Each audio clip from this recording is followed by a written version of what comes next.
ہیکل سلیمانی کی کہانی۔ ہیکل سلیمانی در حقیقت ایک مسجد یا عبادت گاہ تھی جو حضرت سلیمان علیہ السلام نے اللہ کے حکم سے جنات سے تعمیر کروائی تھی تاکہ لوگ اس کی طرف منہ کر کے عبادت کریں۔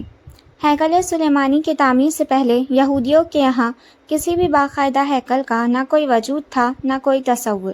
اس قوم کو بددعا والی خانہ بدوش زندگی گزارنا پڑتی۔ روایت کے مطابق یہاں ایک تابوت سکینہ رکھا ہوتا تھا جہاں رخ کر کے وہ عبادت کیا کرتے تھے۔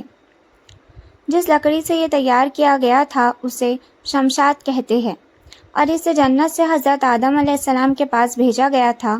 یہ تابوت نسل در نسل انبیاء سے ہوتا ہوا حضرت موسیٰ علیہ السلام تک پہنچا تھا۔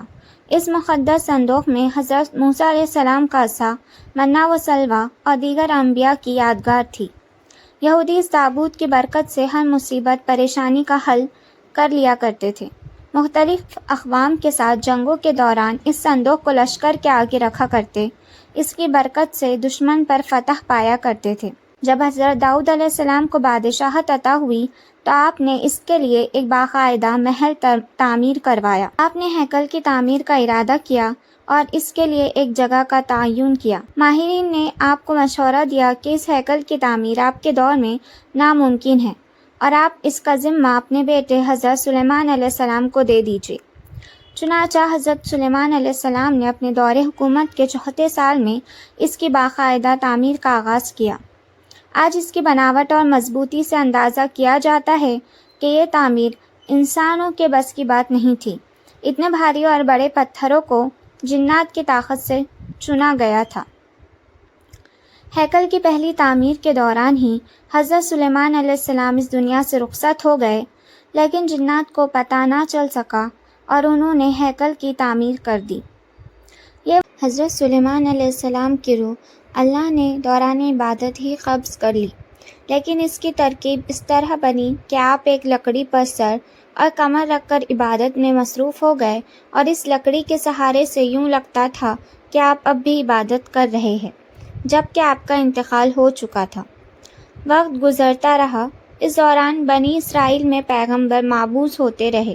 یہ قوم بد سے بدترین ہوتی رہی۔ یہ کسی بھی طرح اپنے گناہ سے توبہ طائب کرنے یا ان کو ترک کرنے کے لیے تیار نہیں تھے۔ پاس بہت بڑی تعداد میں انبیاء بھی بھیجے گئے، لیکن یہ قوم سدھرنے کو تیار نہ تھی، حتیٰ کہ ان کی شکلیں تبدیل کر کے بندر اور سور تک کی بنائی گئی۔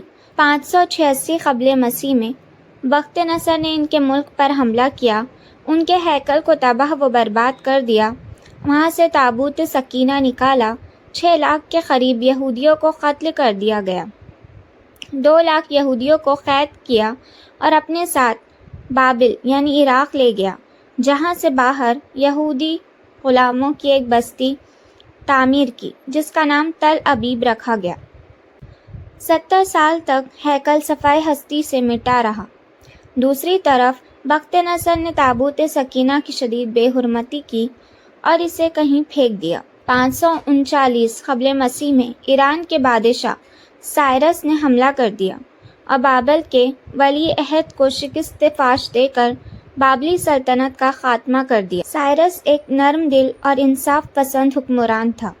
اس نے تل ابیب کے تمام قیدیوں کو آزاد کر کے ان کو واپس یروشلم جانے کی اجازت دے دی اور ساتھ ہی ہیکل کو نئے سرے سے تعمیر کرنے کی بھی اجازت دے دی۔ چنانچہ ہیکل کی دوسری تعمیر شروع ہوئی، لیکن تعمیر کا کام سر انجام دینے والوں کو اپنے ہم وطن دشمنوں کی اتنی زیادہ مخالفت کا سامنا کرنا پڑا کہ تعمیراتی کام جلد ہی عملی طور پر بند ہو گیا۔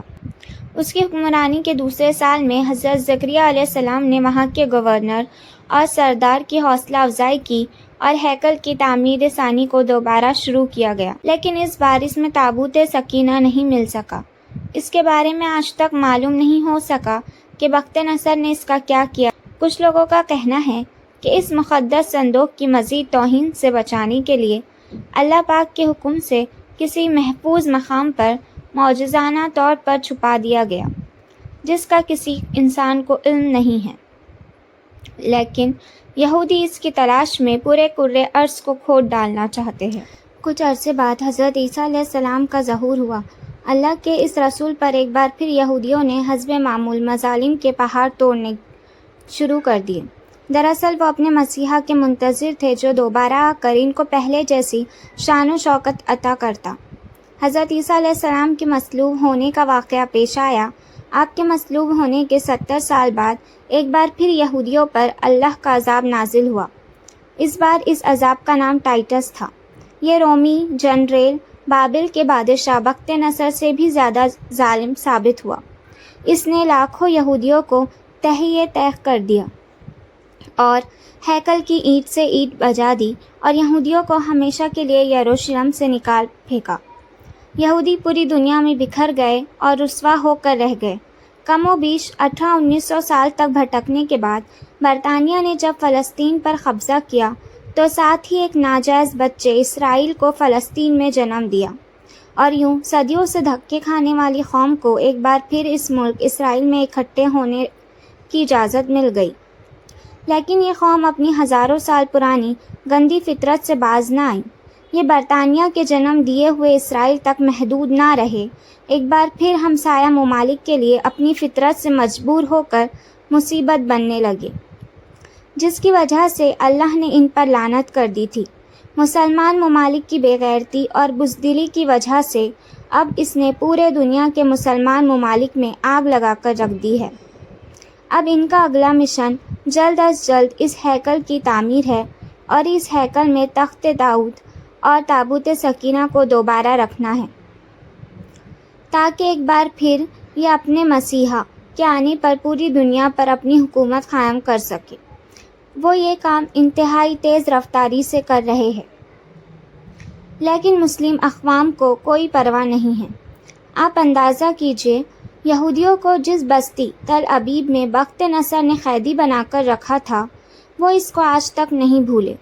انہوں نے اسرائیل بنانے کے بعد اپنے ایک شہر کا نام تل ابیب رکھ لیا، جبکہ ہم مسلمان اپنی مسجد اقصی کو بھول چکے ہیں، جہاں ہمارے نبی کریم صلی اللہ علیہ وسلم نے معراج کا سفر شروع کیا تھا۔ یہودی آج تک بار بار گرائے گئے ہیکل کو نہیں بھولے، حتیٰ کہ اس میں رکھے تابوت سکینہ کے تلاش میں پوری دنیا کو کھو دینا چاہتے ہیں،